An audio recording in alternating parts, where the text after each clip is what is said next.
चाहिँ हातमा अथवा खुट्टामा आउने यस्तो मुसाहरू यौनाङ्गमा आयो भने नि त्यसलाई चाहिँ मेडिकल भाषामा चाहिँ जेनाइटल वार्ट्स भनेर भनिन्छ। यो चाहिँ ह्युमन प्यापिलोमा भाइरस अथवा एचपिभी नामक कीटाणुले गर्ने एउटा सरुवा यौन रोग हो। यो चाहिँ असुरक्षित शारीरिक सम्बन्ध भएको 2 देखि 4 महिनामा आउँछ।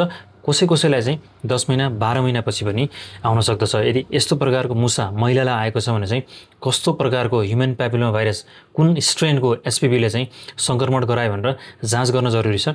किनभने चाहिँ यो एचपिभी छ नि 16, 18 यस्तो प्रकारको स्ट्रेनले चाहिँ महिलालाई चाहिँ पाठेघरको मुखको चाहिँ क्यान्सर गराउने सम्भावना हुँदछ। यदि यस्तो प्रकारको मुसा आएको छ भने नि र तपाईहरु नेपालमा हुनुहुन्छ भने आफ्नो नजिकको छाला तथा यौन रोग विशेषज्ञ गएर चेकअप गराउन होला। यदि तपाईहरु विदेशमा हुनुहुन्छ भने यस्तो प्रकारको औषधिहरु बजारमा उपलब्ध हुन्छ।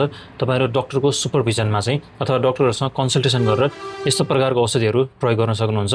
केही समय यस्तो औषधि प्रयोग गर्नु भने चाहिँ राम्रोसँग निको हुन्छ, तर आफै चाहिँ यस्तो औषधिहरु प्रयोग चाहिँ नगर्नु होला।